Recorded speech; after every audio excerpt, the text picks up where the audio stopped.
Tom Clark's 6M podcast is a Boink Studios production. And now, on with the show.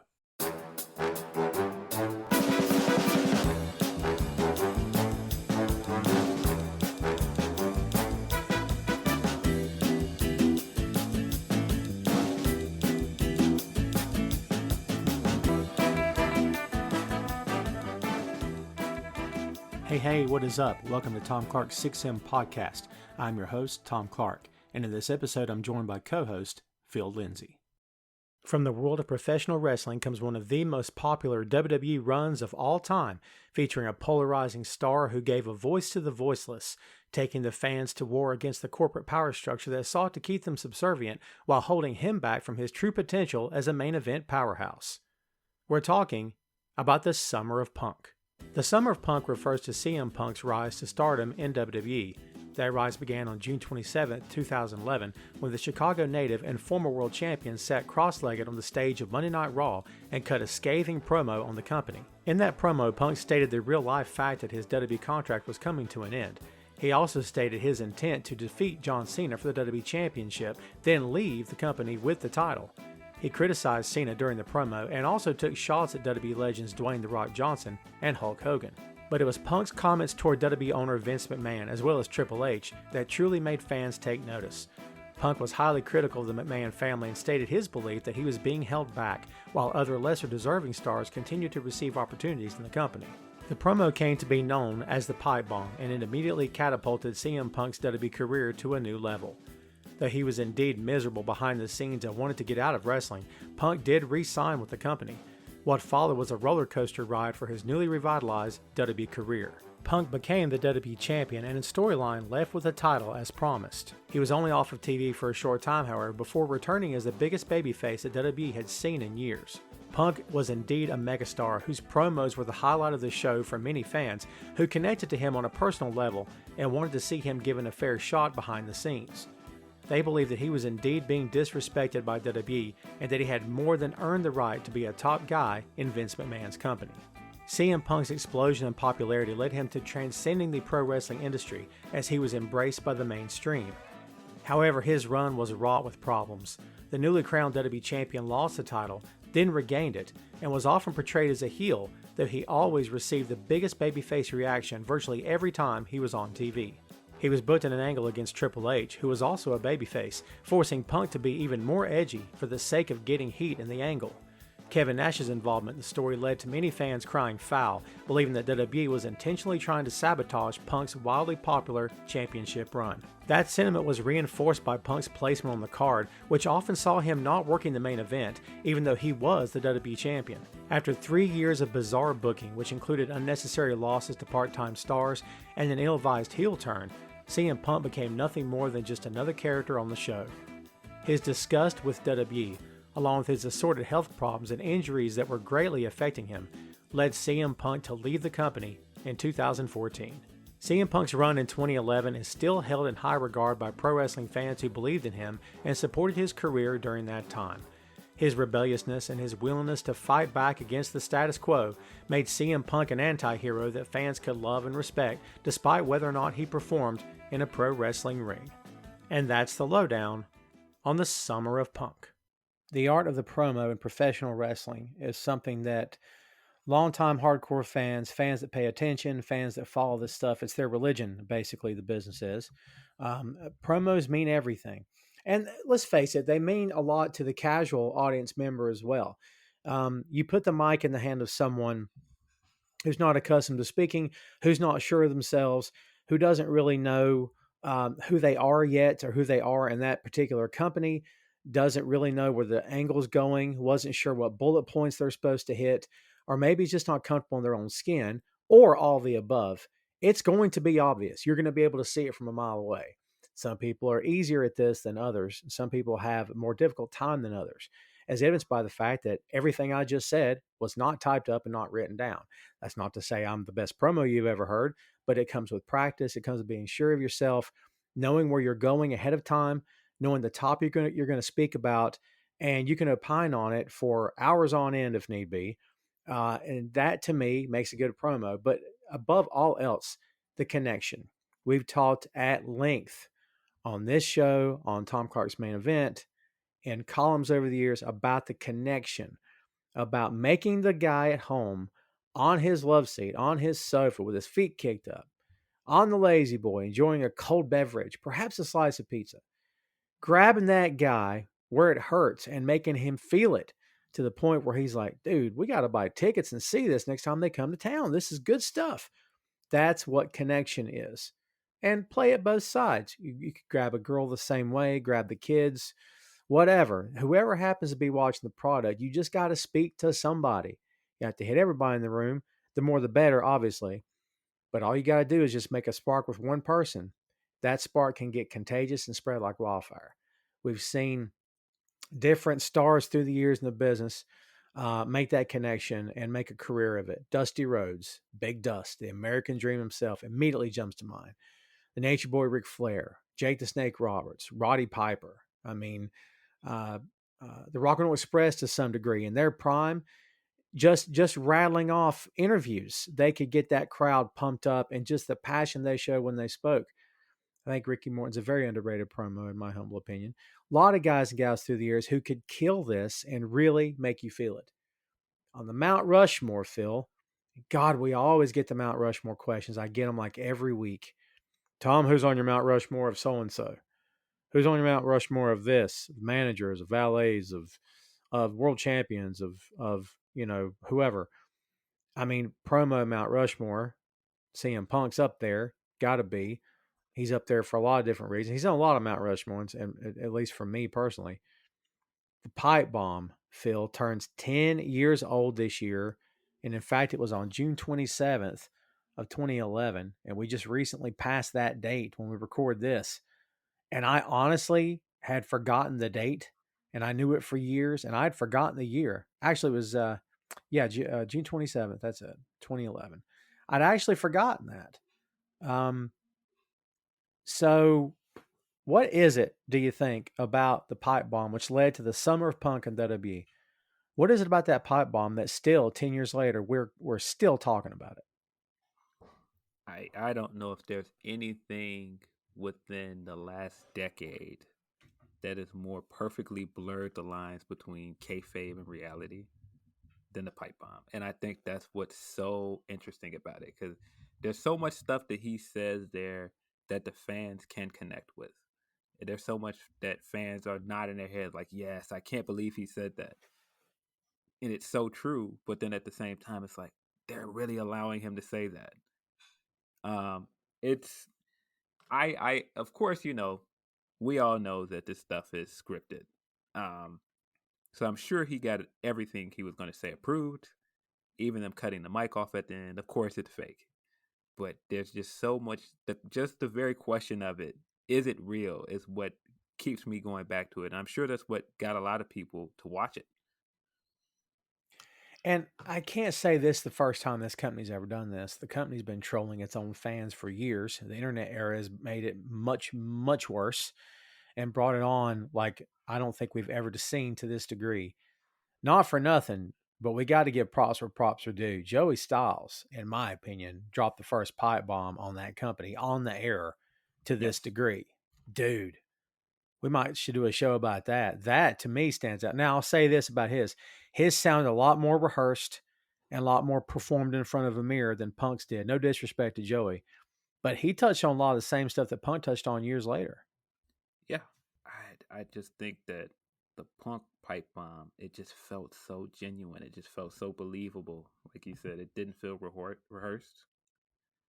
Right. And I mean, I can agree with a lot of stuff that Joey Styles was saying, but then at the same time, I was older and I was a lapsed fan at that time, so it's like, oh, he's really saying it. Like he's really saying what all most of us think. I Right. can't say all of us because some people don't agree with him.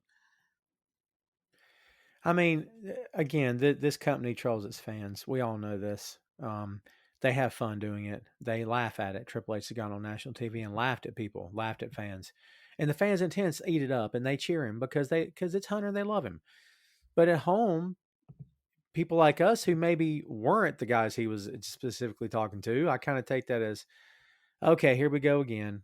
Hardcore fans keep your company floating above water, but keep taking shots at us. That's great. Thanks for that. That's nice of you. I mean, is Punk's pipe bomb just another massive way, perhaps the biggest thing they've ever done in terms of trolling their own audience? Because as you said, the company had to sign off on this before we went out there on live TV and said it. I mean, and we'll get into what it means and how much credit this guy deserves, because he deserves all the credit for getting this thing over. But it kind of feels like it's just a massive troll job to which everybody loved. You know what I mean? Yeah, I mean, there's so many things to it. I mean, it's the fact that it's Punk saying it, and Punk is like the quintessential indie guy for a lot of people. Um, and in a lot of people's mind, he never quite fit the WWE mold. So if he's saying it, excuse me, it feels like gospel to some fans. Mm. Because he's not going to say anything he doesn't feel, and he made that clear during his run. Is that he said before that when someone handed him something to say, he made a point to tear it up in front of the guy that handed it to him and throw it away, make sure the guy saw him do it. Because he's like, I'm not doing that. I'm not saying that. You don't know who my character is. I know what I would say. You don't have a clue. So you'd have to think that if he didn't want to say all the stuff on the pipe bomb, that he would never have done it, which means he put his own spin on it. Um, it's a fascinating thing, kids. If you've never seen it, first of all, I'm sure you have, because if you're a wrestling fan, you know exactly what we're talking about. Punk's got his haters. There's a lot of people out there that hate on this guy. They hate that he left. The diehard WWE fans, oh, what did he leave for? He's crybaby. I'm like, did you not hear what he talked about on Colt Cabana's podcast? Like, it's pretty freaking obvious why the guy left. I mean, which that's a whole other part of this that we'll get to.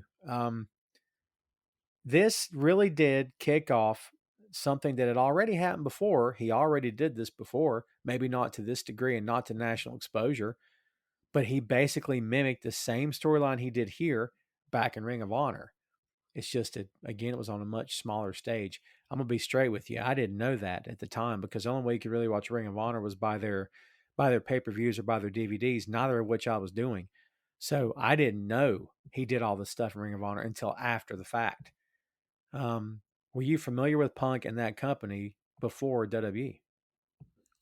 I wasn't, because again, I was a lapsed fan at that time. Mm-hmm. But once I saw that promo, I started watching more stuff, and I started, of course, trying to figure out who is this guy, and looked up where he came from, and the more and more I learned about his story and the other matches that I revisited, I was like, oh, this guy is amazing. Yeah, and we won't. Obviously not going to play the audio for you here, kids, and I'm not going to read the entire transcript. But basically, Cena's in the ring on the night in question, and he just had a match, and I think he went through a table, so he's selling that. And then Punk came out, sat cross-legged on the ramp, which became his mo. I'm sure he probably did it before this, but it kind of became the thing for him to do. The first thing he did was address John, and John's laying there selling again, and of course John's not making any effort to get up. That doesn't happen until towards the end of this. He basically tells John, I don't hate you. I don't even dislike you. I do like you. I like you a heck of a lot more than I like most people in the back.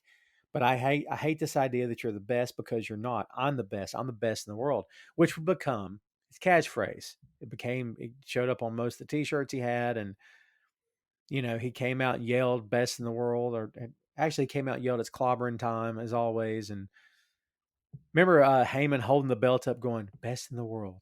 You're the best in the world. That just sticks with me, man. It's so good. What did you, hey, dude? So during his prime, which I would consider this to be his prime, uh, was he the best in the world when he really caught fire in this company?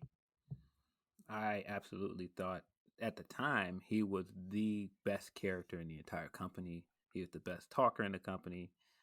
And as far as wrestling, you could make a case that he was at least among the best at that time. Mm-hmm. And I mean, so when you say full package, I think full package at the time, he was the best. I mean, if anybody else, I don't think anybody else other than Cena was on his level at that time. I can't think of anyone. And I was Yeah, I mean, I watched just as much then as I do now, and I can't think of anybody else. Maybe in other companies, New Japan did not have the kind of exposure it has now. I'm not sure where Tana was at this time. Okada was not happening yet. Um, WCW had been gone for a while. Impact was still around, of course, as they have been forever. Ring of Honor was too. But I don't know, dude. I think you could have made a case for AJ. You can make a case for AJ no matter what time period you're talking about because he's always been that good. But at the time, maybe no one was really thinking of him as that. Yeah, Yeah, I I think mean, Best in the World fit this guy to a T. and I Also in mean, this promo, he had to take a shot at Hogan and The Rock, which I always found entertaining. I enjoyed that yeah, part. I enjoyed it. But I mean, when you really think about that promo too, how much, how much did he get certain mainstream fans to tune in and watch Ring of Honor or watch New Japan? Um, I have to assume that he raised their profile in America because of the idea of him taking the title and going to New Japan. And again, once you learn his story and learn where he's from and all these other things, if you didn't know of Ring of Honor, then I think that he helped to put that company on the map. I totally agree. Um, and he kind of brought the indie wrestling mentality to WWE and made it work. It just goes to show you how creative this guy was and how sure of himself he was. As we started the show off with today, is that you got to be comfortable in your own skin. You got to know who you are. You got to know what you're talking about. You got to be able to think quick on your feet. He could do all those things. Dude, I think there's a reason why he translated so well to WWE when they allowed him to, because he's really good at this. Like you just see him from a distance, you're like, yeah, that guy's a wrestler. You could, I mean, he's smart. He's got timing. He knows what to say and when to say it. He knows what to do and when to do it. I mean, he's built for this. Honestly, I think that's why he translated so well from Ring of Honor to WWE. You know what I mean? Absolutely, I think he just has a mind for it. I think he was ahead of his time in a lot of ways. He talks about breaking the fourth wall. He has to wave to the camera, which is cool. Little Deadpool before Deadpool happened. Um, he's talking about, he's been vilified and hated since the day he walked into the company, but that he's a Paul Heyman guy because Paul saw something in him that nobody else saw. And he talked about, who else was a Paul Heyman guy? Brock Lesnar. And he split just like I'm splitting. But the biggest difference between me and Brock is I'm going to leave the WWE Championship. So basically, the angle was he was going to face John for the title in Chicago, and then he was going to go. He's like, my contract's up. I'm out of here. I don't care about this anymore. And dude, at the time, I don't know how much you knew about this at the time. I I remember hearing at the time and reading this might be legit. His contract really is up. This is the real deal. They're probably writing him off TV and they're gonna let him take off with the belt, but they'll just bring a new belt in and they're just gonna let him ride off in the sunset. And I thought, BS. There's no freaking way. This is the same company that was terrified of Bret Hart taking the WWF Championship to WCW with him, that they screwed him, the Montreal screw job. They're not going to let CM Punk walk out the building with that belt in his hand. I mean, we should have known this was going to lead somewhere, and the answer was he's not leaving like this. Yeah, I didn't believe for a second that he was gonna win, and I definitely didn't think he was going to win and leave with the title. Man, that match in Chicago, we'll get there, but holy God, that crowd reaction. Whew, yikes. Massive, massive. He talks about he's proved to everybody in the world he's the best on the mic and the ring, even in commentary. Nobody can touch me, which he's not wrong. Just saying. But then he talks about no matter how good he is, he's not on the cover of the program. He's not on the collector cups. He's barely promoted. He doesn't get to be in the movies. He's certainly not on any crappy show on the USA Network. A little dig at the network. That's pretty cool too. Only he could pull that off.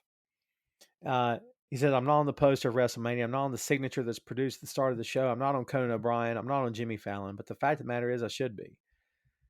And he says this isn't sour grapes, but the fact that Dwayne is in the main event. It's funny because he never called him The Rock in this promo. It's always Dwayne. Exposing the secrets, brother. Pulling the curse back. Right. He's got to stick with the real names here. Says that the fact that Dwayne is in the main event at WrestleMania the next year against John, and I'm not, makes me sick. And that by this time, the crowd's basically taking their shirts off because they love this, everything this guy's saying. They're connecting to it and they love him. The guys that were booing him 5 minutes earlier are loving him now. But then he answers that by saying, oh, hey, let me get something straight. Those of you who are cheering me right now, you are just as big of a part of me leaving as anything else because you're the ones who are sipping on those collector cups. You're the ones that buy those programs my face isn't on the cover of. And then at 5 in the morning at the airport, you try to shove it in my face. You can get an autograph, try to sell on eBay because you're too lazy to go get a real job. I would say that's actually Phil Brooks talking right there. No, yeah, I think some of the stuff in this promo was absolutely stuff that he absolutely really felt. Yeah, and it's funny because next he references July 17th, which we've already passed, was the day that he beat John. Maybe I'll go defend at New Japan Pro Wrestling. Maybe I'll go back to Ring of Honor. Then, of course, he looks at the camera and says, hey, Colt Cabana, how you doing? He wraps this thing up by going off on Vince himself. And I got to read this because it's important. The reason I'm leaving is you people, because after I'm gone, you're still going to pour money into this company. I'm just a spoke on the wheel. The wheel's going to keep turning, and I understand that. Vince McMahon is going to make money despite himself. He's a millionaire who should be a billionaire. You know why he's not a billionaire? Because he surrounds himself with glad-handed, nonsensical douchebag yes man like John Laurinaitis, who's going to tell him everything he wants to hear. And I'd like to think, and this is the clincher, I'd like to think that maybe this company will be better after Vince McMahon is dead. But the fact is, it's going to be taken over by his idiotic daughter and his doofus son-in-law and the rest of his stupid family. That right there is worth the price of admission alone, I have to say. Yeah. So, yeah, I just think there's something about the anti-authority thing that just always works. That's where Austin worked, and I just think that's part of the reason why Punk got over at the time. He just had that same kind of charm, and he did it in such a different way. Yeah, I mean, not everyone. A large part of American culture doesn't like their boss. So when you go against your boss, that's an easy win. That's an easy way to get people to relate. mm-hmm. It's so weird, man, because like at that time, people were referring to him or starting to refer to him as the next Stone Cold because it was, oh, well, he's anti-authority. He's anti-McMahon family. He says what he wants and he does what he wants. And he doesn't like screw the boss, screw this place. And I don't care about anybody but myself. But it's so funny because after he left and everything went south and went sideways with him, it became, who's going to be the next CM Punk? It's so weird how that works because he did evoke, memories of the Texas rattlesnake and got people thinking about it and got people talking about it. And, it's almost like that company ever since Austin's heyday has been doing everything in their power to recreate that magic. And it's not creatable. You can't recreate it. It's like lightning in a ball, as Dust used to say. There's no way you can capture that. It's either going to happen or it's not. And the idea that they're going to create that, which they didn't create Punk. Punk was his own man before he got there. I mean, be honest. Who can you think of right now, Phil, on the roster today could pull off a pop bomb like this and make you feel it? I mean, who do they have right now? Adam Cole, maybe? I mean, who do they have who's their best promo right now, you think? I'm a big fan of Joe as a promo guy. I think he's one of the best talkers there are. I'm not sure if Joe could pull out the same. I'm not sure if he could pull off the pipe bomb, but man, if anybody can make it believable, it's absolutely Joe. He Punk just has this air about him. He just has this air of all the guys on that roster, who is the one that you feel like would stand there and have a conversation about Spider-Man with you, and then say, "Hey, thanks for coming, man. Hope you have fun," and then just walk off. And who would, like, I don't know, who would be intimidating that you like? To me, The Rock's intimidating. Like, he's probably the nicest guy. But like, if you told me The Rock's coming into this room and you're going to hang out with him, like, I'd totally talk to him, but at the same time be like, what am I going to talk to The Rock about? Honest to God, what am I going to be able to say to this guy with his $1 billion in the bank? What can I possibly say to him? Punk doesn't feel that way to me, dude. Punk's a lot like Dusty and Daniel Bryan and Stone Cold. It just doesn't feel like, I don't know. It feels like he wouldn't look down his nose at me. Do you know what I mean? Um, yeah, I mean, The Rock, even if you don't know him as a millionaire, even if he had never wrestled and he was just the guy that we saw that was a Miami football player that rose to prominence doing something else, he still is, over 6 feet tall. He's still this massive dude that looks like he was like created in a lab. He's got perfect teeth. He's got perfect smile. He's got everything going. He's handsome. All these other things. He's not a down to earth guy. And everything I've seen about him outside of wrestling seems like he's a good guy. Seems like he's a guy that you can possibly sit down and talk to, but you'd have to get past this aura around him first. That holy crap, this is The Rock. Yeah. And I just don't think that Punk is the same guy. I think he has an aura around him, but it's a different kind of aura. Like, I feel like you can look at Punk and see that he's a star, but he also just seems like just another Chicagoan when I look at him. It's I kind of mean, the difference between being able to talk to Michael Jordan or talk to Allen Iverson. oh, absolutely. I mean, if you put here's an even better example. If you put Derrick Rose and Michael Jordan in the same room, I guarantee that Derrick Rose would be easier to approach than Michael Jordan. Cause he's one of us. I feel like that. Like, then that's what I've always loved about Derek. He's a South Sider like me. He's a Chicagoan. Like, there's things that I see him do that I'm like, all right, other people around the world might not understand that, but I get him because he's from here, and I feel like Punk is the same way in some ways. I I saw him once at a convention. I was walking in and I just looked to my left and CM Punk's walking next to me, and I'm like, CM Punk, and he's like, yeah, yeah. It looked like he was in a hurry to get somewhere, so I didn't want to bother him. Yeah. It looked like he was like, it looked like he had this look on his face, like, please don't ask me for autographs, please don't ask me for anything. I'm in a hurry, like. And I just was like, "How are you?" And he was like, "I'm good, good, good." And I was like, "Good, good, good to see you." And he was like, "Cool." And that was it.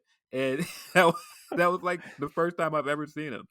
I met him again after that. And we had like a real conversation, but that, like, I don't feel like I would have had that exchange with anyone else. Anyone else that's a wrestler and a like known superstar. I'm trying to sit here and remember who had this quote. I'm pretty sure it's probably Hunter, either in character or not in character. Pretty sure it's Hunter who made the comment that Punk looked like the guy that fixes your car, not a pro wrestler. Uh, not to slam the guy, but does that work against him to some degree? Because you do need to have that level of star power that you know they need to be not higher than we are, but you're paying money to go see them perform. There got to be something you're paying for. I mean, if he's too much like us, it's like, well, I can do that. I mean, I don't know. You know what I mean? Like, there's got to be a level of this guy's an expert. He's very good at what he does. But there again, he does kind of look like he might work in a tattoo parlor or a body shop. Does he? Do you think that's ever worked against him to some degree? I think it did. If I think it did before the pipe bomb. I think it would have been easy for some mainstream fans to say, I don't understand what's special about this guy. But once the pipe bomb hit and once he started cutting his better promos, and I felt like doing some of his better mainstream matches. I mean, you can make the case he's had better matches outside of WWE. But once he hit that stride, I felt like it was hard to deny him. I mean, even when you look at him on TV, he doesn't look like he's that tall because he's not a big guy. He's not a big muscular guy. And Mhm. so when I saw him and he was standing next to me, I'm like, oh, he's tall. like he just doesn't look that tall on television. Not at all. Not I didn't. I never even thought about his height. But you're right. He doesn't at all. You know, the pipe bomb did open up everything for him. This was the guy that, when he got both world titles, we're like, wait, he won Money in the Bank? This guy? Like, it's so funny because when he first got to that company, And I heard John say this on the Punk DVD that came out later, but he said that he put it into words, whereas I couldn't. He's like, when he first got here, I kind of said, "Is that it?"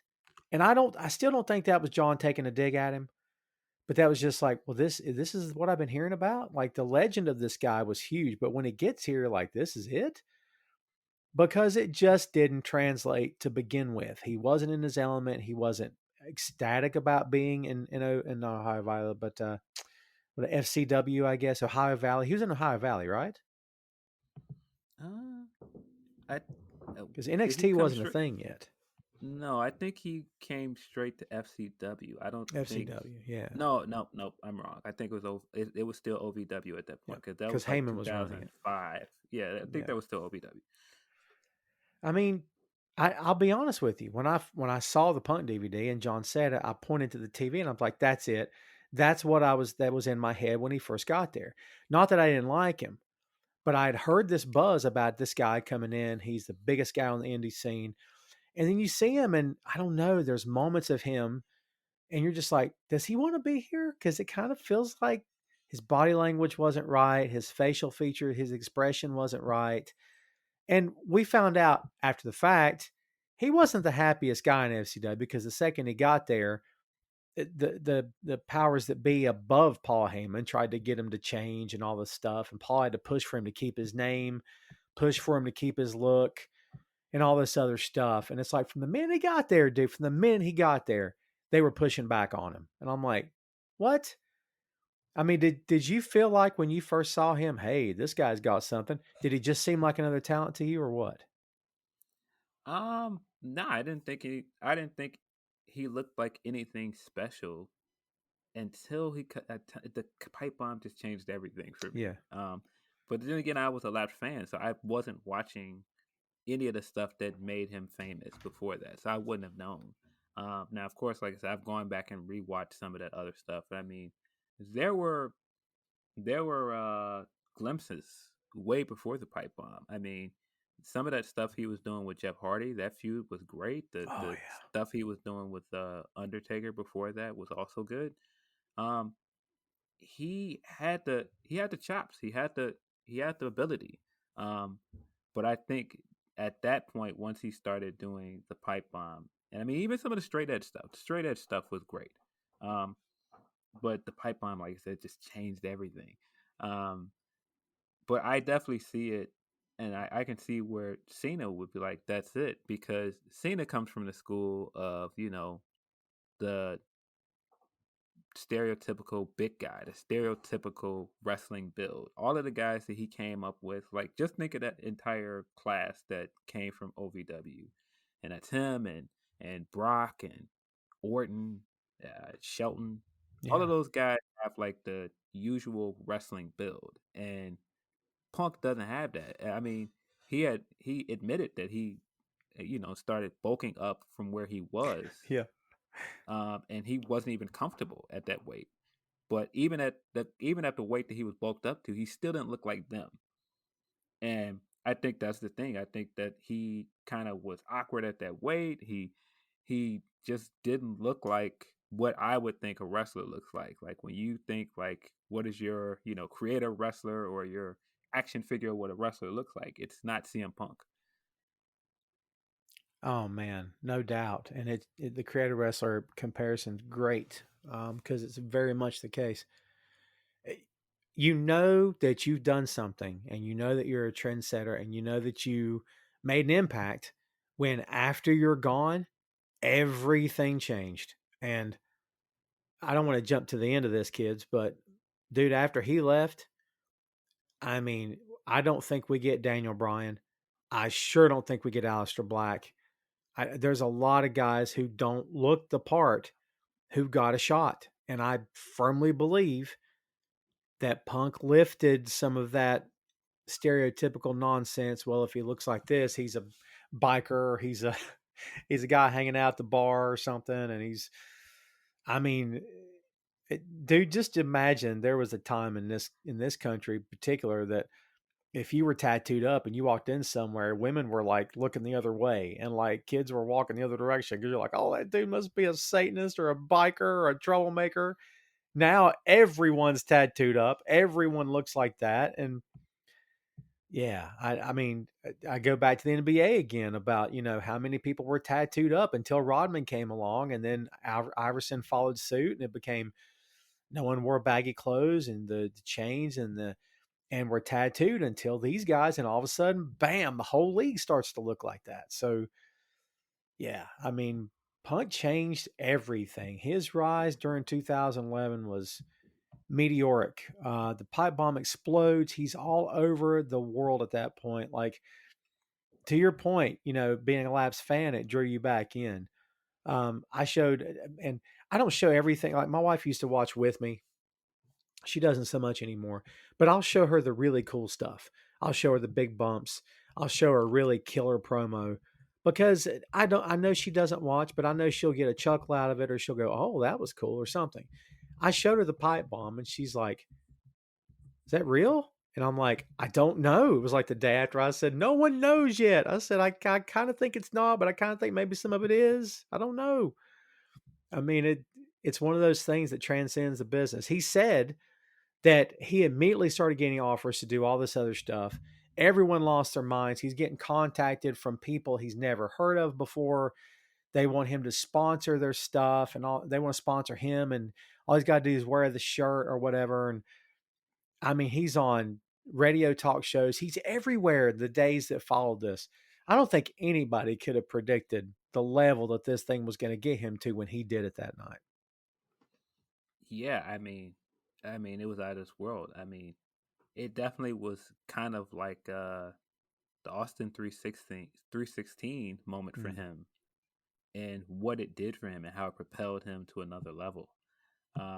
And I mean, it's still not comparable in this fact that Austin 316 became like one of the most lucrative catchphrases in wrestling history. Right. But still, it what it did for his career, it's similar. And, you know, every silver lining has a dark cloud in that company. Let's be honest. Hate to talk about it, but we're going to talk about it. As great as it was, as many heads as it turned, as much as it had all of us going, bravo, that was a work of art because it was. Weird things started happening on TV. I mean, first of all, we'll talk about the match with he and John. He and John have good chemistry. And we heard a lot about John and Randy. You know what I mean? How many times they run at the ground? Cena versus Orton. Cena versus Orton. I'm always thinking Cena versus Punk is a really good match. I don't think this match gets enough credit.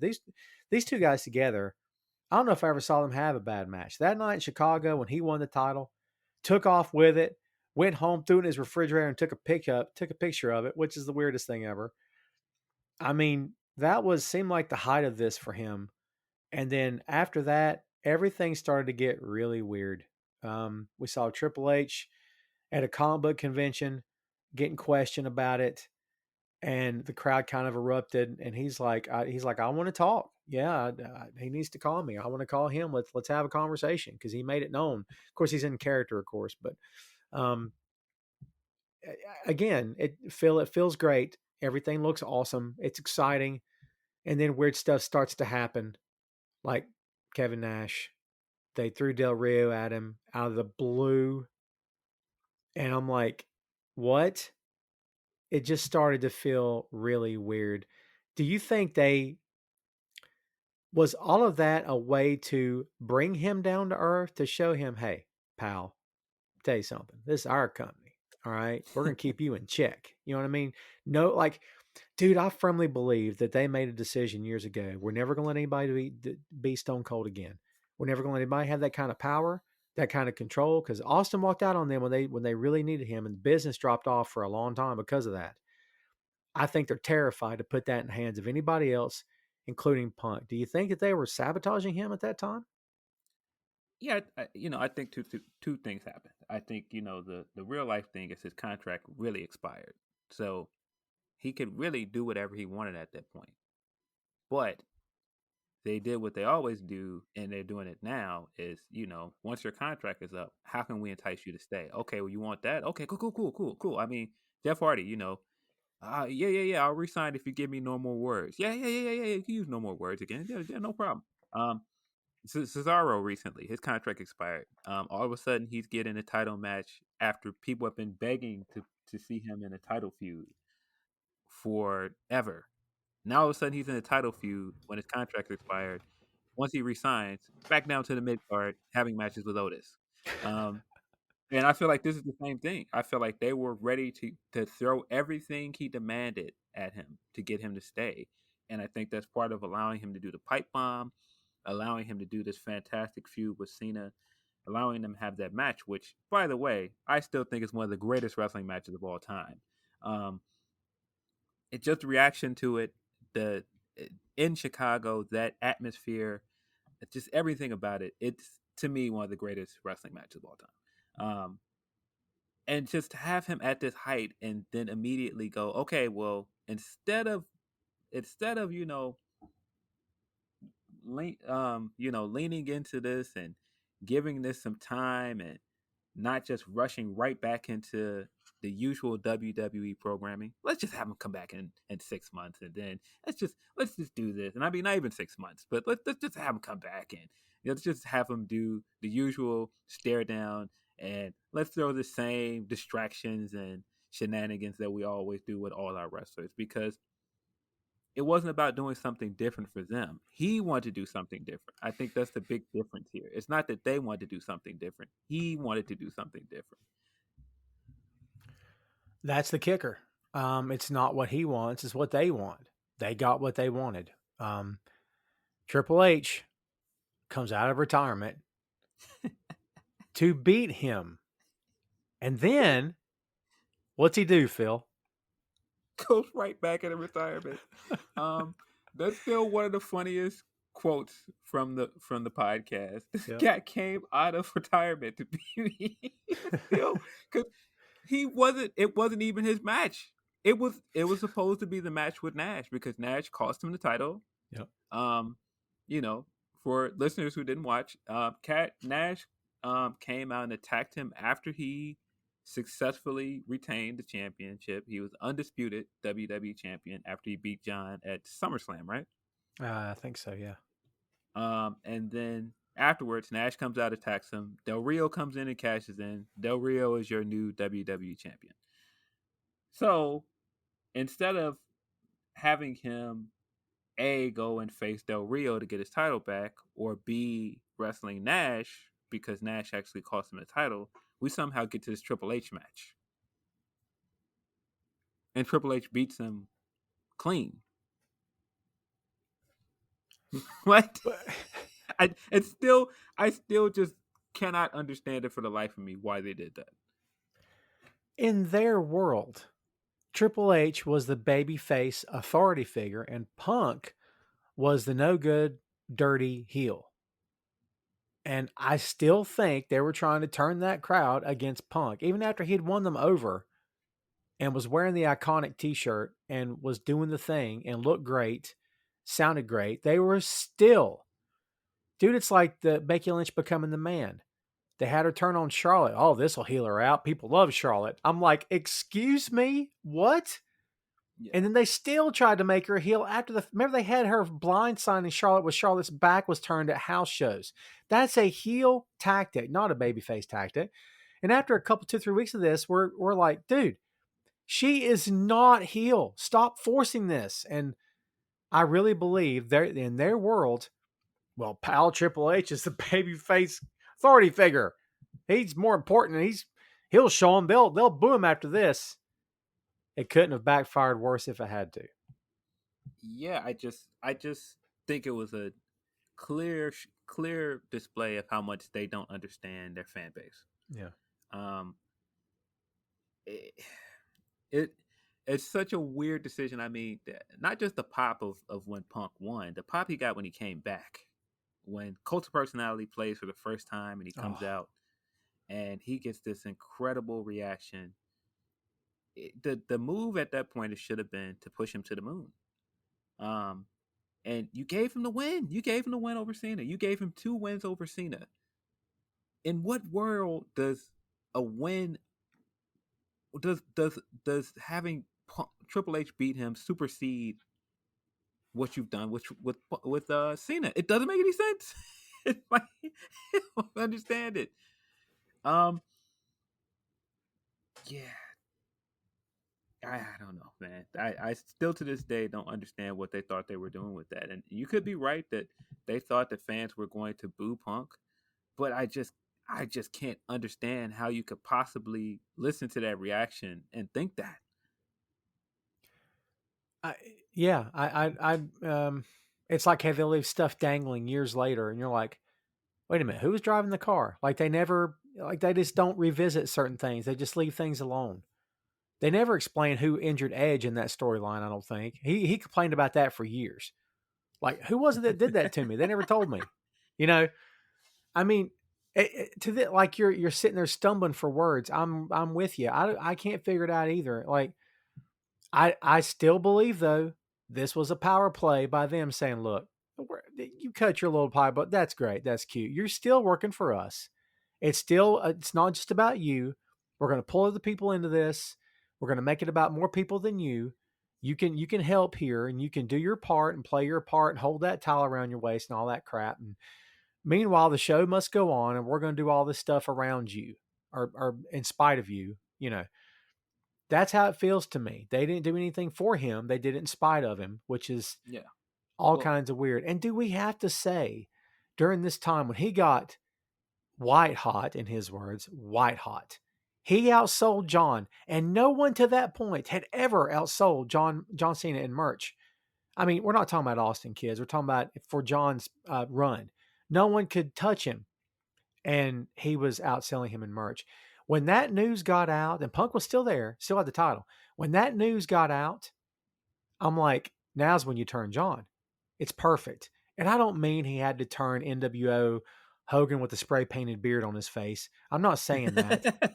I'm just saying, I don't think they had to go hardcore. Like he makes everybody get color. Nothing crazy. Dude, that was the perfect time to turn him heel. But I think that terrified them because they didn't want Punk to be bigger than John was. yeah.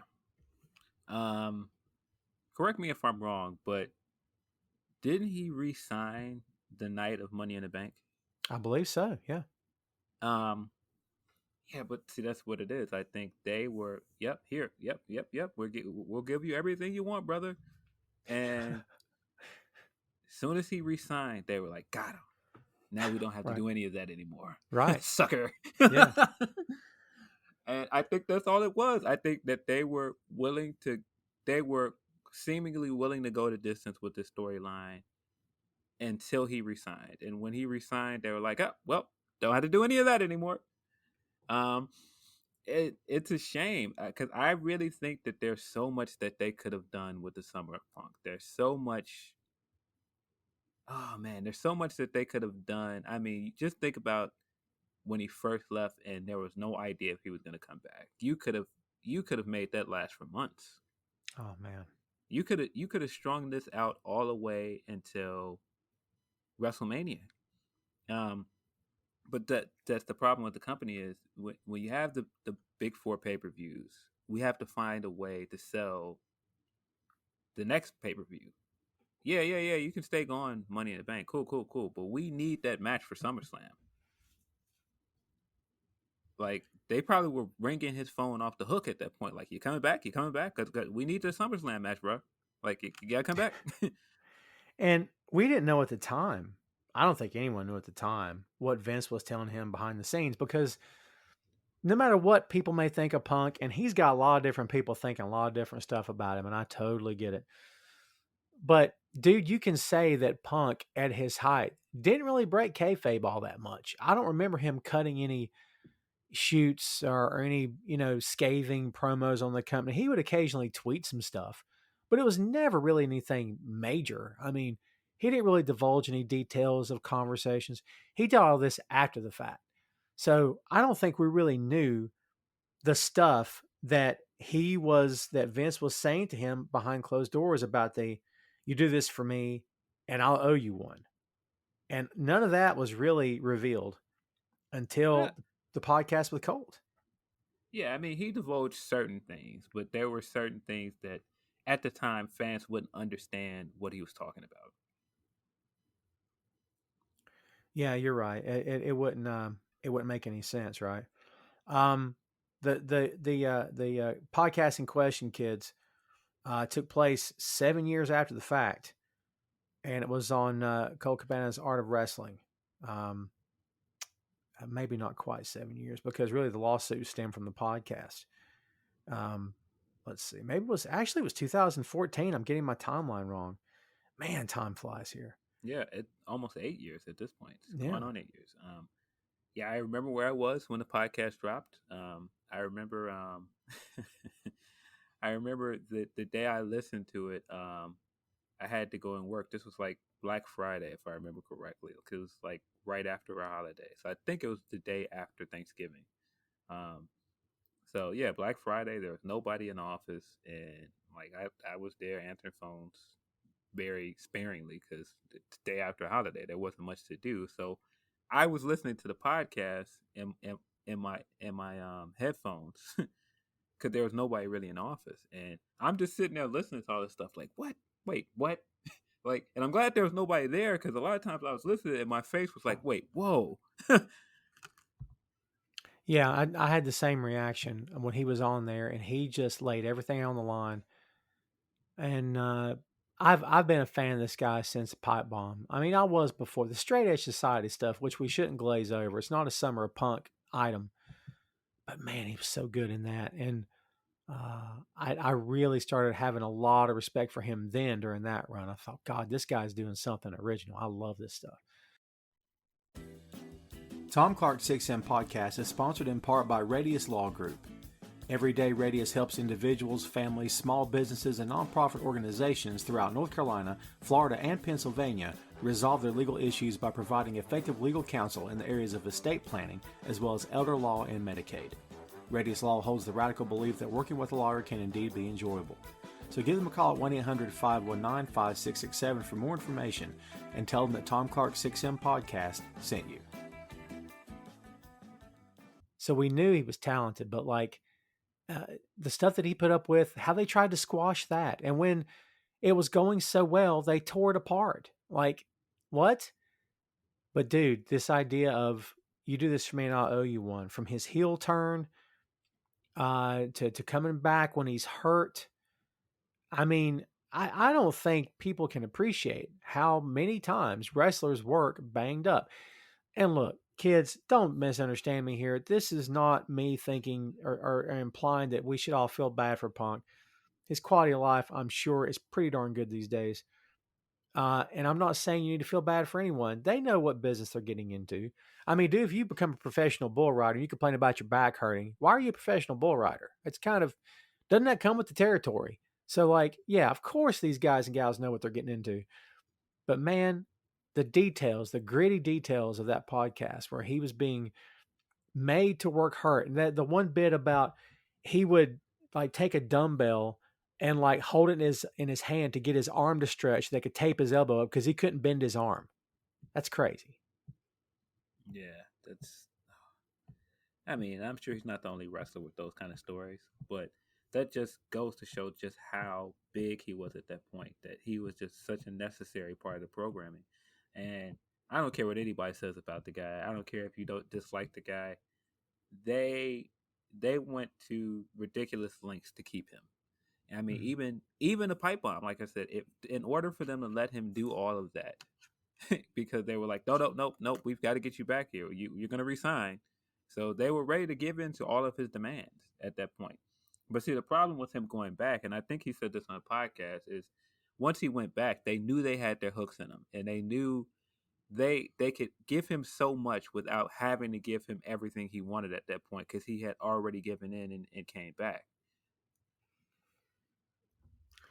Yeah, and you could look at that and say, well, they baited the hook and he fell for it.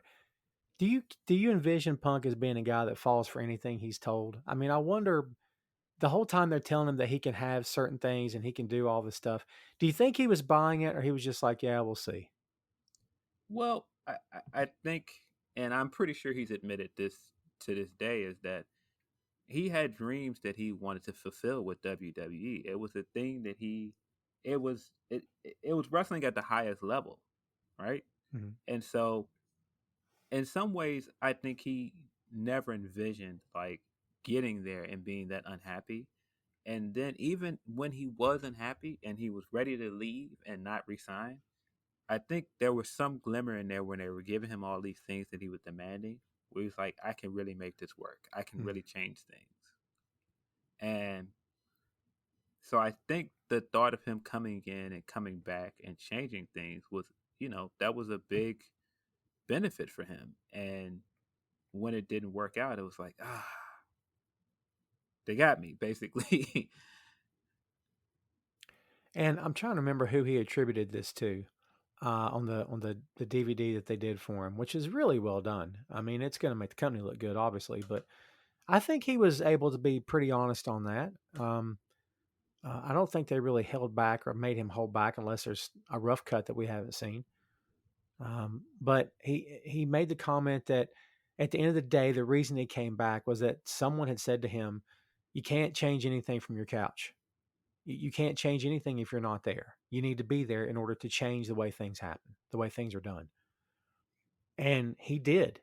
Um, Again, dude, it's 10 years after the fact. We're still talking about this guy. Still talking about this one promo. When he cut so many good promos before and after, but this is the one. I remember the promo cut on The Rock when he talked about you're trying to box God. I'm like, dude, when he said that line and the crowd went, huh? Dude, I swear to you, I thought he is so far out of this business right now mentally. He's so far out of this. He's not even operating on pro wrestling terms anymore. This guy's on another level of existence. I know that sounds hokey. He's on another wavelength with just speaking, and everyone else is trying to catch up and understand what he's talking about. And to me, that's someone who doesn't just put thought into this, but like you're either going to be dialed in or you're not, but he's not going to wait for you to catch up. He's going to go do his thing. I love that about him. Yeah, man. And a lot of this, I don't want to make this into WWE as evil and they they tricked them. I think that's just corporate. Corporate is looking out for themselves. They're looking out for how much money we can make off you. That's the bottom line here. Mhm. WWE, for all intents and purposes, is not a company that believes in what's best for wrestling. They believe in what's best for them as a company. Um, and so I think certain things with him that didn't go his way, I don't think it might have even been personal towards him. It just was, nope, this is what we have to do to get him to resign. And then once he got back there, it was like, yep, back to business as usual. And the sad thing I think about it, as much as we sit here and say that the pipe bomb changed everything, it didn't change WWE that much because a lot of the flaws with their programming and a lot of flaws with their business model are still there.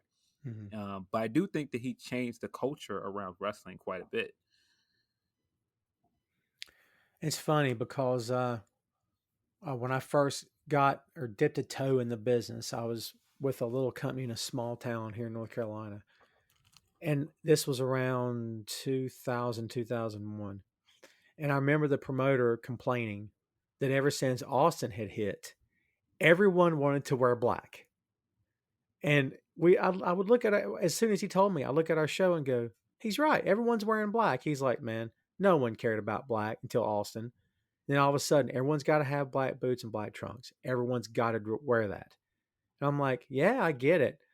And to me, punk is the same way. Where like, again, tattoos weren't really.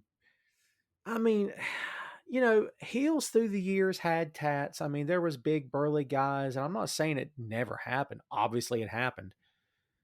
But if you're talking about marquee main attraction, World Wrestling Federation / entertainment, nah. I mean, they wanted guys that they could. I mean, Taker's different, but even then, was Taker as tattooed up before Punk?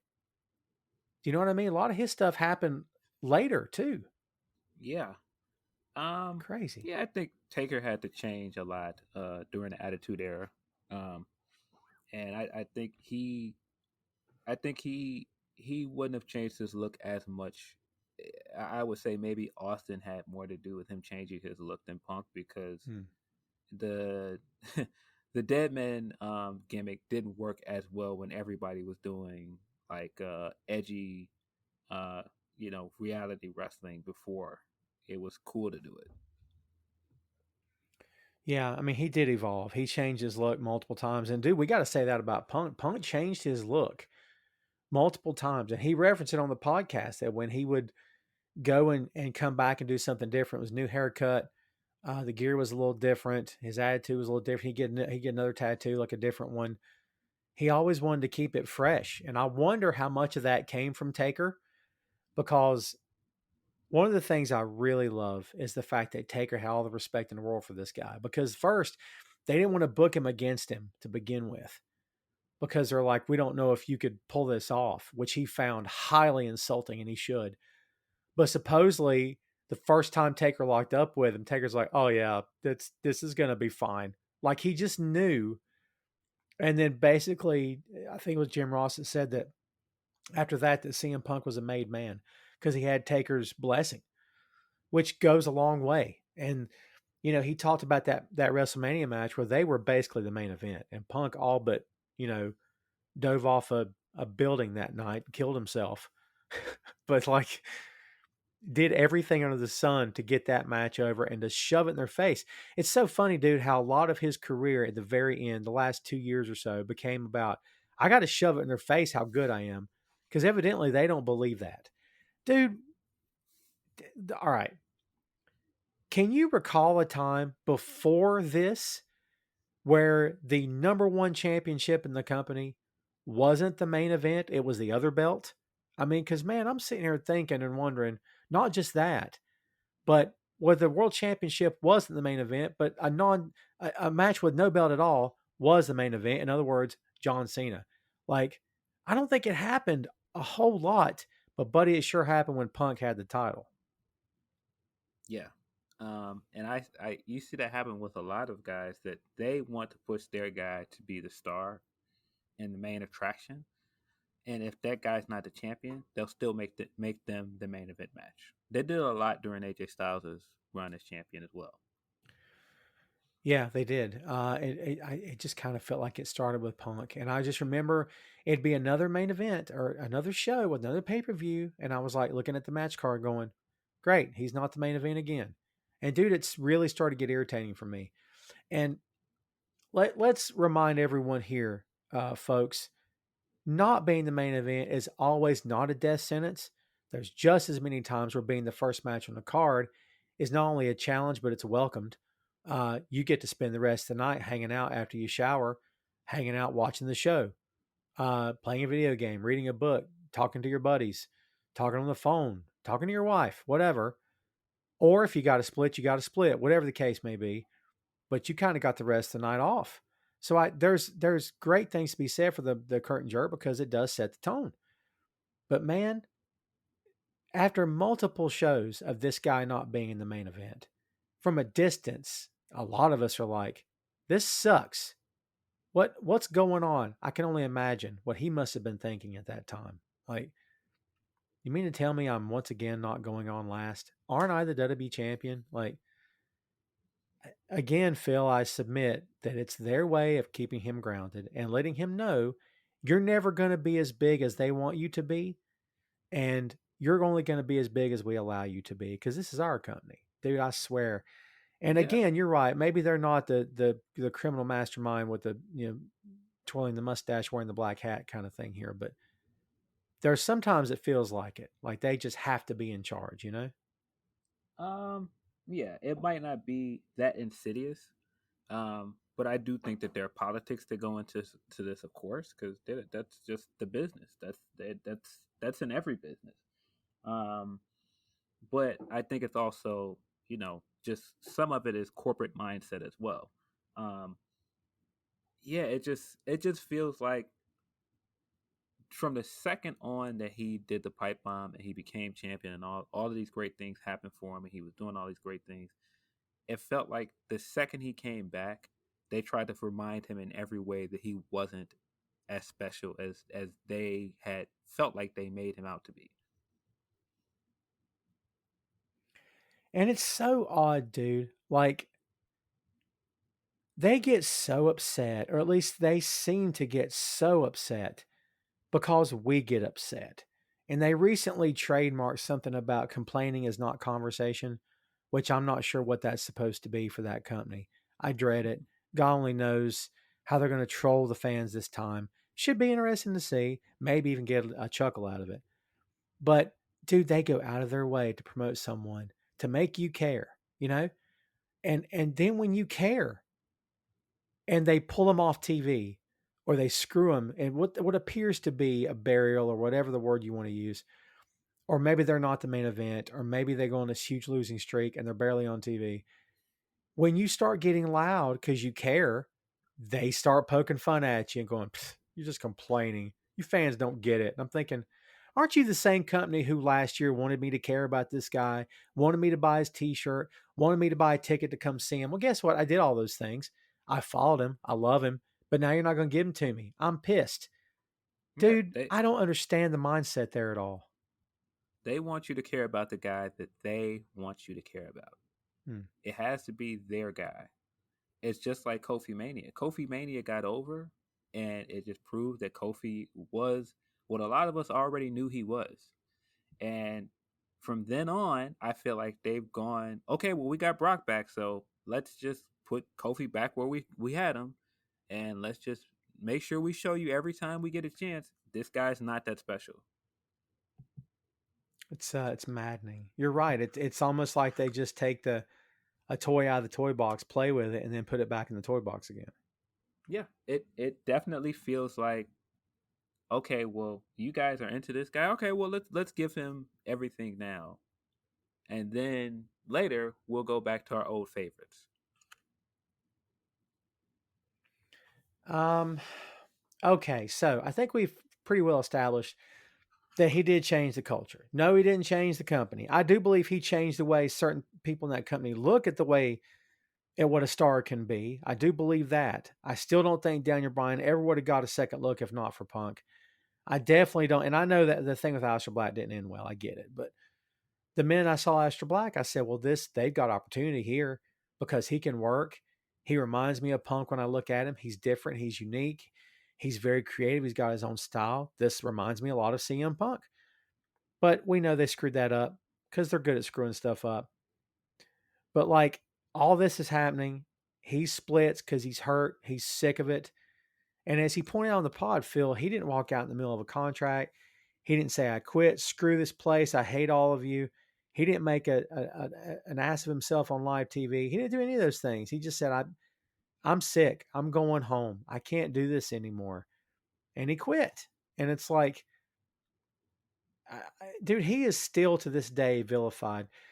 What about this is long after the Summer Punk stuff, but I think it's still appropriate. Did the MMA stuff hurt him in the long run for his overall popularity, you think? I don't think it did. I think it hurt him for people that already wanted to see him fail. Um, I don't think people understand how difficult it is to train for MMA, let alone get in a cage and actually have a professional fight. Um, it's extremely difficult, especially at the time, at the age he did it. A lot of those guys train for ever before they get in a ring, and they have a ton of amateur fights under their belt before they get to the professional level. He went straight to the professional level. Um, in a lot of ways, it's like Jordan going to play baseball. It's like Oh, yeah. it's like it's such a risk. It was such a huge risk for him. Um, and boy, he took a shellacking in that second fight. Boy, it was tough to watch. But I have a lot of respect for him for having the guts to do that, Mm-hmm. having the guts to go, look, this is a dream. I want to do this, and I'm going to prove that I can. Um, no, he didn't get like all the prize winning fights. He didn't win any of the championships, but he did do it. He did have two professional MMA fights. I mean, if you're gonna get mad at anybody, get mad at Dana White. There's a lot of reasons to get mad at Dana White. He's kind of an odd character. Uh, maybe not the best human on the planet either. I'm just saying. Um, but get mad at it's dude. Again, I go back to the Vince thing with Brock Lesnar. People get all kinds of mad at Brock, but not the guy that books Brock, which makes no sense to me at all.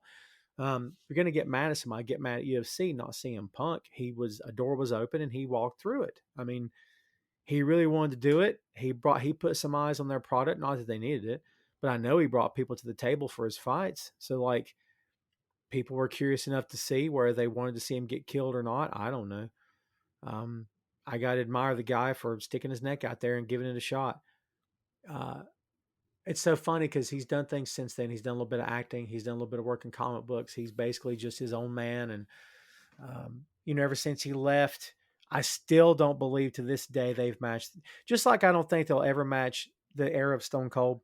I don't think they'll ever match the Pipe Bomb. I don't think they'll ever match the Summer of Punk. I just think it stands on its own as a very special time in the company that cannot be recycled or repeated. Even if they were to try, I don't know if they could pull it off.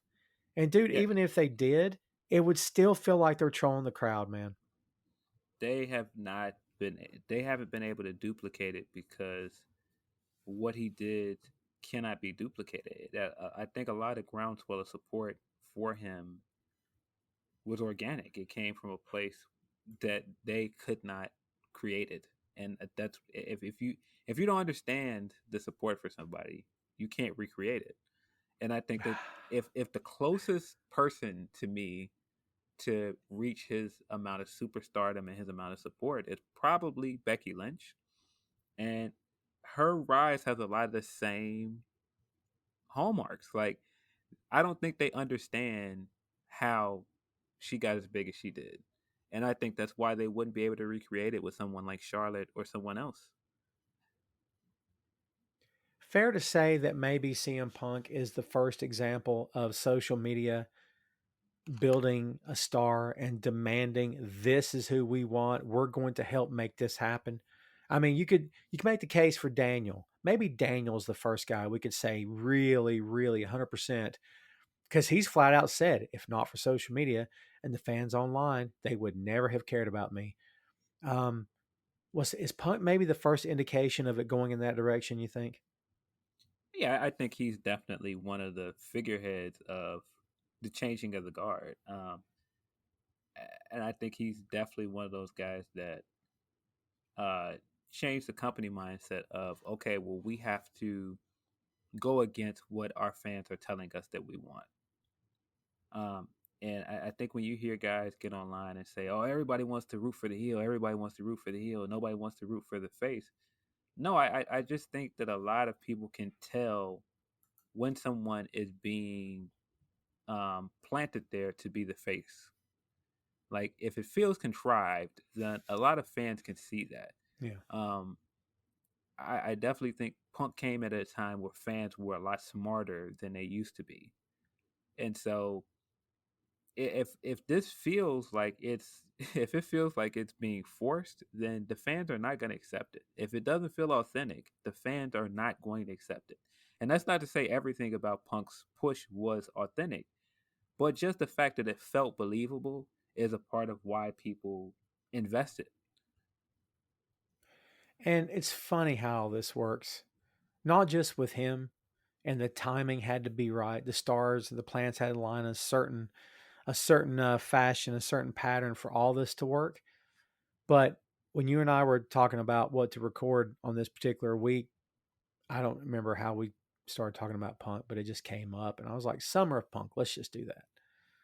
So we went with that, and then 2 or 3 days ago, as this is being recorded, and there's a reason why we haven't opined on this for the past hour or so, kids, because we don't know if any of it's actually going to happen.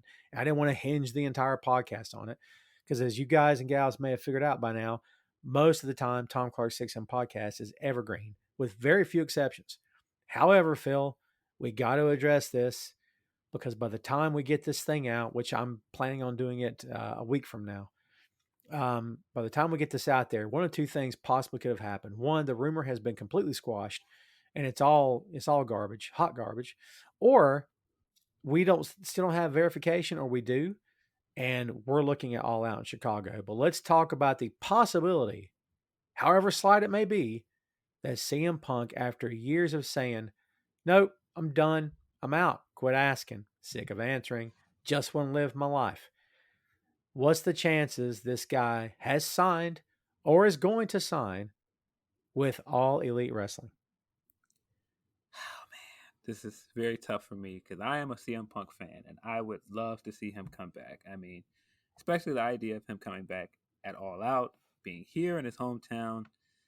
Oh man, I would love to see it.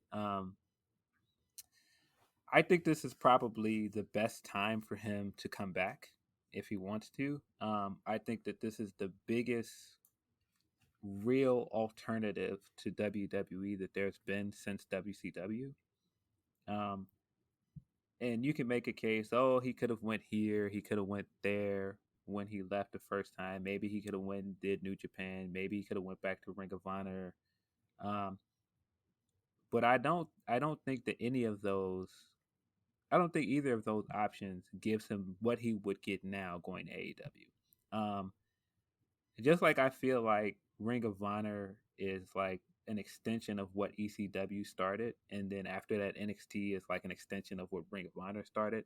I feel like AEW is an extension of what Punk started with the pipe bomb. And I feel like this is the natural conclusion of everything that happened with his career after that. It's a very intriguing subject to talk about because from AEW's birth, it was like, well, Punk's going to go. He has to. This is right down his alley. This is a bunch of indie guys who got some serious financial backing, and they're going to go mainstream, and they're going to bring the indie shows to the mainstream, and they're going to make it work. The Bucks are behind the scenes. Cody, extremely smart. Kenny Omega, extremely smart. Hangman Page, they're all working together. Jericho's on board. Mox gets on board after not very long after. I mean, it's this thing's getting traction. I mean, Punk has to come. And the Bucks supposedly made an offer a good while back, and he politely said no. And they claimed that they reached out and that no, I'm not interested. Again, hey, I'm out of this, trying to get on with my life. Please don't ask me anymore. Like, he'll be 43 in October. And the clock's ticking, as it is for everyone, because we're all only getting older. Spoiler alert. Um, I don't know how I feel about this, man. I don't look at this as, well, I wonder if he could do what he did. Can he do the Summer of Punk again? First off, I believe he can do anything he wants to because he's that compelling.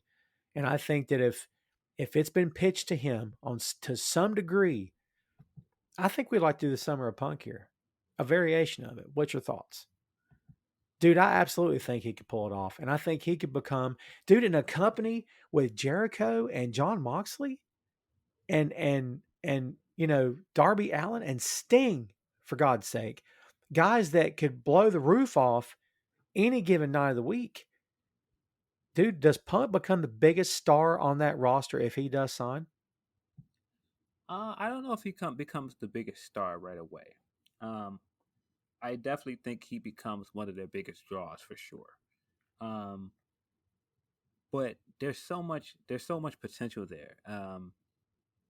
And I have to imagine, after everything we talked about in the first hour, the idea of creative control and being able to do what he wants to do, regardless if, that means all of the metrics that come with being in the WWE, like getting the ice cream bars and Yeah. headlining WrestleMania. The idea of being able to do wrestling on his terms, I think that's got to be a big selling point for him.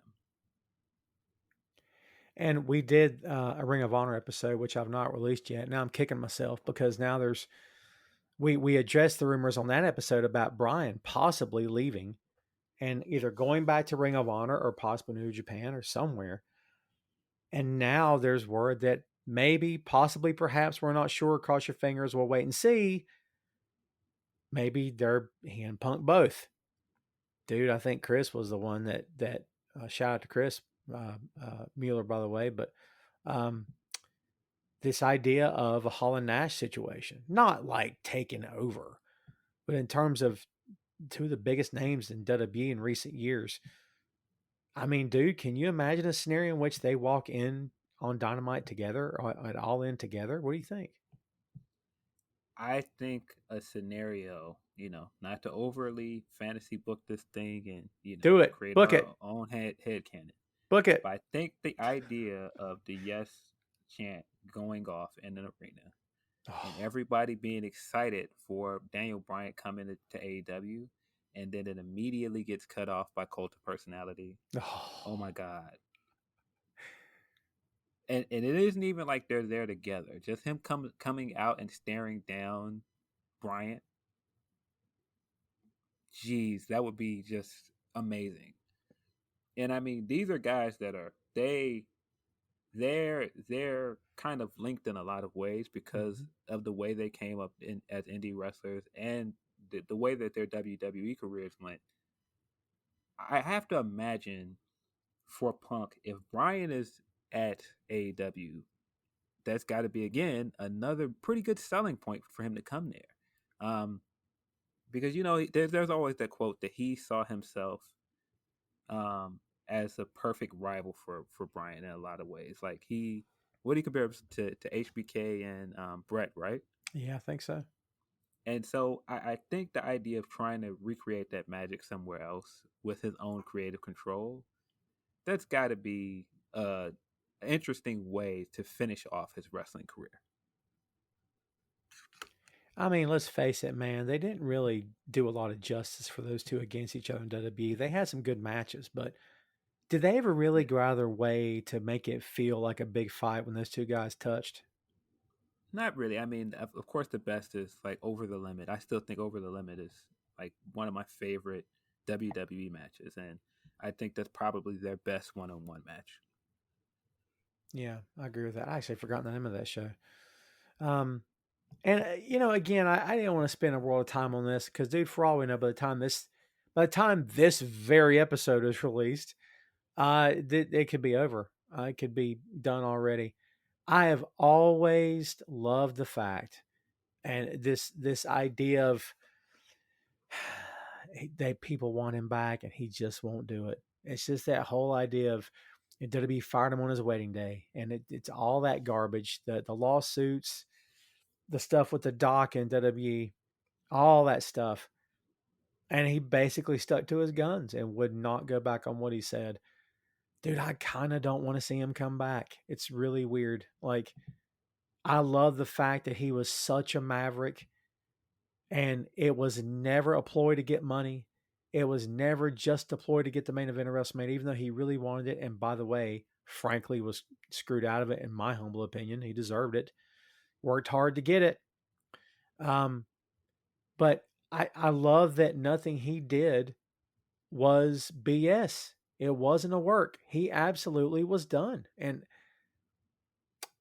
I mean, if he does come back, it's going to be held against him because, like you said, people are looking for reasons to hate this guy. They're going to find more. He could sit still in a room and not say anything. They're going to look at him just sitting there with the tattoos, and I hate him. Like he doesn't have to do anything; he'll be hated. Um, Yes. I don't Um. know, dude. Part of me just doesn't want to see him come back because of all that.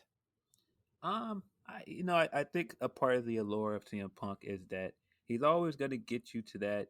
He's always going to get you to that point where you're begging for something, and then he takes it away. He did that at Ring of Honor. Yeah.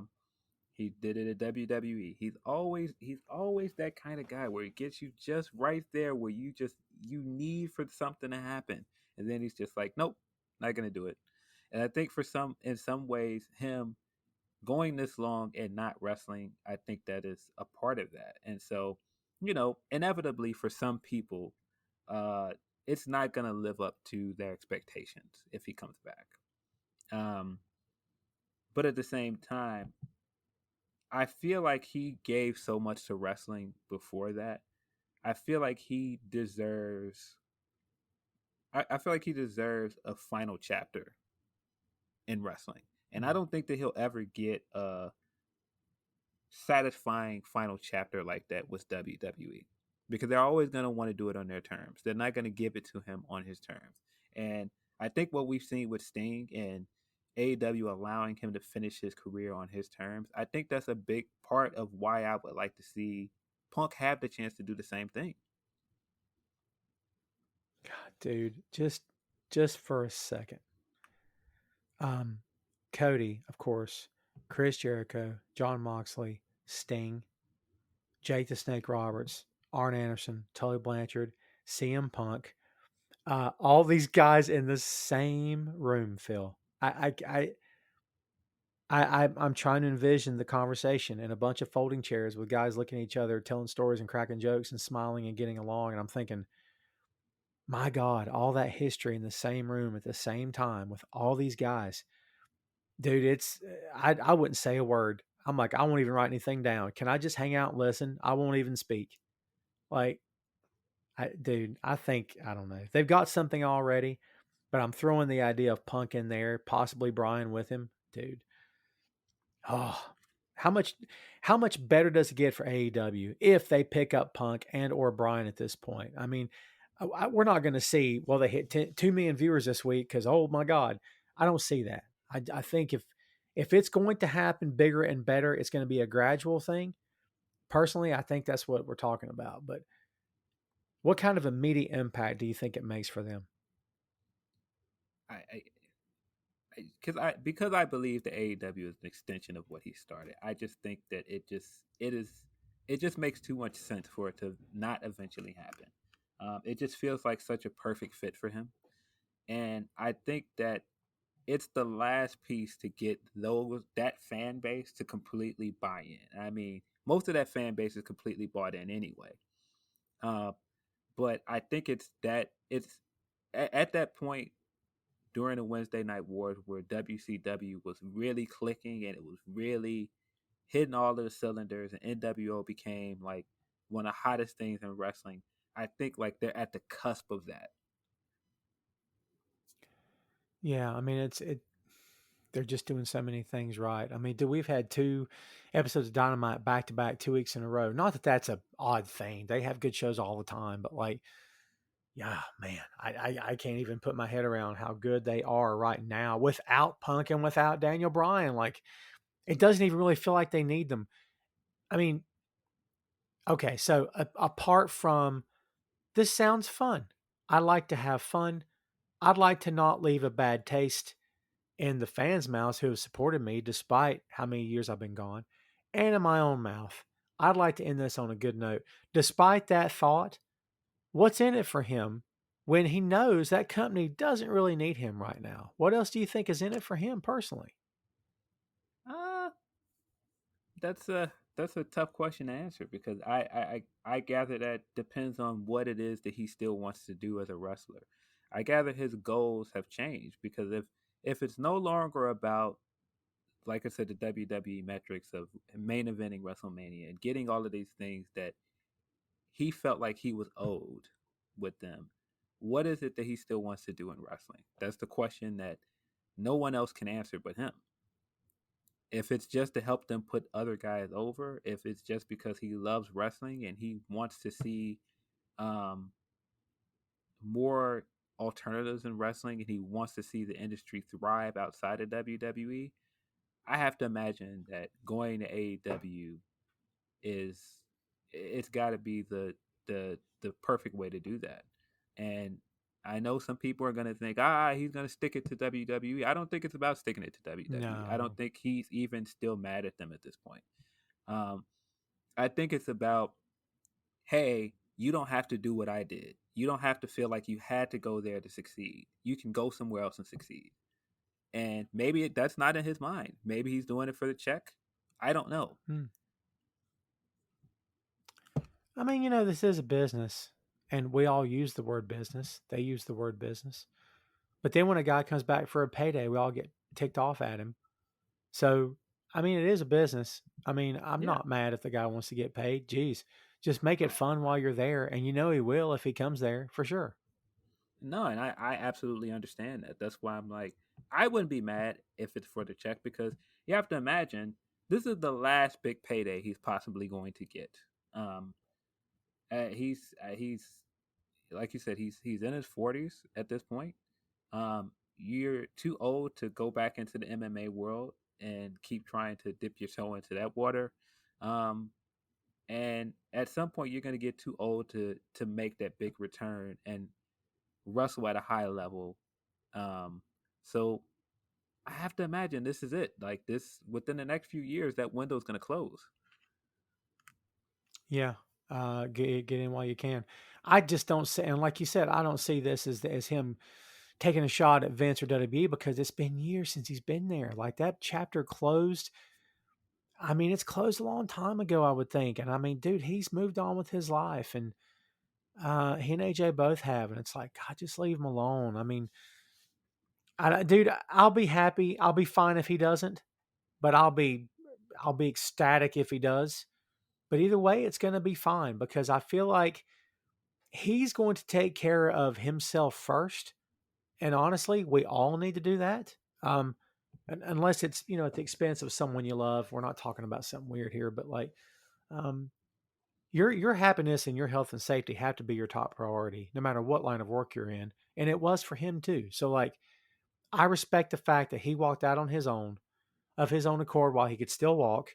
I respect the fact that he got into a sport that, let's be honest, is, I mean, you could say that pro wrestling is just as dangerous as MMA, and I would submit that it is. And he gave it a shot. He didn't win, but you know what? He still gave it a shot. He's a tougher man than I am. I'll promise you that. And he did things his way, and I gotta respect that, man. Like, I don't know what comes next. I'd love to see him and Brian there. I don't know, dude. We'll see. A lot of this is just going to happen with time. I think it's just All Out in Chicago seems like the perfect time to do it. Um, Tell me why Tony Khan wouldn't pony up and pay Living Color to get that freaking song so Punk could walk out to it. Well, on what planet does that not happen? Do you think WWE has their hands on that song in No, any? they don't. They licensed it, so that's Yeah, in Living Color's music. yeah. So all AEW or Tony Khan would have to do is to license it. Um, man, on some levels, emotionally, um, getting to see him recreate that pop with "This Fire Burns." Oh my God! Like it wouldn't get the same. It wouldn't have the same recognition that Cult of Personality would. But just that nostalgia of that arena at Money in the Bank 2011 for This Fire Burns when he came out. I mean, that's still one of the most iconic pops of all time. And a chance to recreate that with All Out with that song, I would love to see that. But Cult of Personality is absolutely the way to go. Man, if I keep thinking about that song too much, I'm just going to want to see him there, and I'll be disappointed if he doesn't show. So I might have to try to let it go where I can, because man alive, now I really want to see him there. Yeah, because Um, I feel like Cult of Personality is one of those songs where when that first riff, the second that riff hits, you know who it is. oh yeah, for sure. Like I've seen some people that are like they want to see him use his old Ring of Honor theme, but a lot of guys don't know that theme. No, They're not gonna recognize it. Um, Cult of Personality, you know, it's Punk immediately. dude, it's kind of like to me, it's kind of like Evil Knievel showing up at the X Games, and all those kids are like bowing down to this guy, like, you're the reason we're here. Without you, there's no X Games. Like, you were the Maverick. You did it on your terms. Yeah, you're the reason why this thing even exists that we're doing right now. Like the skateboarders and the motocross guys, and they love him. Like, to me, that's kind of the same feel. If Punk goes walking in the AEW locker room, it's like, damn, without you, we wouldn't have this. I mean, I think there's a valid point to what you said earlier. I think without him doing what he did and being the Maverick that he was, you could argue that this doesn't happen. I think that's a great point. Yeah, I mean, there's still things that could have went into place to make it happen. I mean, Bullet Club became one of the hottest things in wrestling, and Mhm. that helped. But I still think that there was there's a fan base that wanted something new and they wanted something different, and they wanted a world where wrestlers can be independent of, what the company want for you. And I think what really started that groundswell for that was the pipe bomb and the podcast after that. Hmm. Yeah, I agree with that. That's oh, now I really want to see it. And before I was just mildly amused by the rumors and curious. And now I think I've talked myself up into wanting to see it. So only time will tell, kids. By the time you listen to this, like as we said before, this whole thing could be squashed, and all of our conjecture will be nothing but conjecture. We will have to wait and see. Time will tell. Um, as far as the summer of punk goes, I think we've made the point earlier. I don't think it'll ever be repeated because like you said, WWE doesn't understand why it worked to begin with, which is like No, no. it makes me Uh, man. I chuckle at that. It's true. I mean, and look, I know that there will be people that listen to this and go, "You guys are still complaining." They made him the longest reigning WWE champion at that point. Um, they did all of these things for him. He got this, he got that. And it's true, he does. But that is the con of WWE. They will always put enough out there, but they'll also dangle enough on a carrot and pull it away. And I think that was the con with with Punk. It was like, hey, we gave you all of this, so don't complain. But you didn't exactly give us what you could have. You could always give us more. Of course, yeah. What does Edge and Christian have said before? The rocket strap. They're rocket strapping him. Man, if they just rocket strapped this guy and got out of the way, it Yeah, I mean, benefits them in the long run, Phil, because ratings, numbers, ticket sales, merch sales. My God, they have to control it. They have to put their stamp on it. And I think you're right to agree when you said earlier that they can't let anybody wield as much power as Austin did. And the same with Rock. You let Rock wield as much power as he did, and he took that and parlayed it into a Hollywood career. They don't want anybody else to create a name for themselves. They want the company to be the name. yeah, And you can go into a lot of stuff that doesn't have anything to do with wrestling, and that is just into creator owned, and you know why you shouldn't attach your IP to what a corporation wants to do, because a corporation will always protect itself first. But I think that's a big part of it. And when you get into conversations like the Cameo stuff lately and the Twitch stuff, I think it's all because they don't want anyone to create independence for themselves. mm, They all want you to depend on them. They think that they make stars at this point, and to a degree, they do. That is the job of a wrestling company, to make stars. But the problem is there's so many other outlets for wrestlers to make themselves stars and to get fans to invest in them with the internet. And so they can't have that. It's like, nope, you can't have this independent source of income. You can't be somewhere else getting yourself over like Zack Ryder, because then we have to change our plans and we have to change from our guy to the people's guy. We don't want the people's guy. We want to push our guy. yeah. It's a whole other podcast for another time, man. But the whole Daniel Bryan thing was proof positive that they're going to buck every time because, man, they push back hard on the Daniel Bryan stuff because they did Yes, they not want do. to put him in the spot they put him in. I mean, my God, like obvious pushing back on TV, on live TV, pushing back, insulting the guy every promo. And it's like at first it was like, okay, Steph's a heel. I get it. I don't care. Daniel's not behind the curtain going, they're talking bad about me. He knows it's all silly pro wrestling. But then after X number of weeks of this, like he's not even in the building that night and they're making fun of him. And I'm thinking, you're still doing this? We're not even talking about Brian right now. Why are you still doing this? It's like, they just make things feel so personal. Whether they mean to or not, I don't know.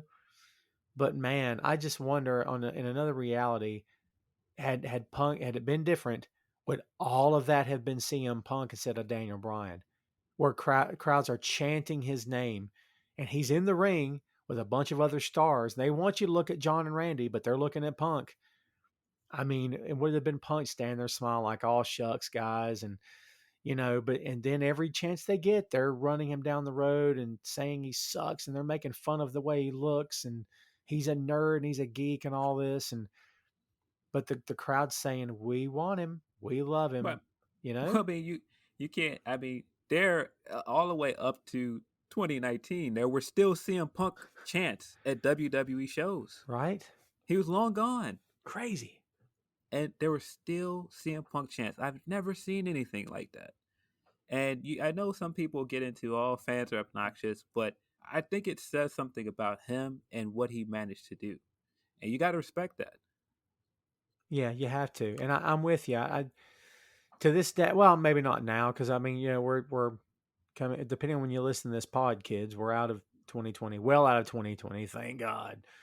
So some sense of normalcy returning, going back to live events, live crowds and stuff, all good things. But yeah, we'll see if it keeps up. Dude, wouldn't it be funny, because he's rumored to be going to AEW, if the CM Punk chant breaks out this coming week on either WWE or AEW or both on their live Oh crowds? man, That'd be crazy.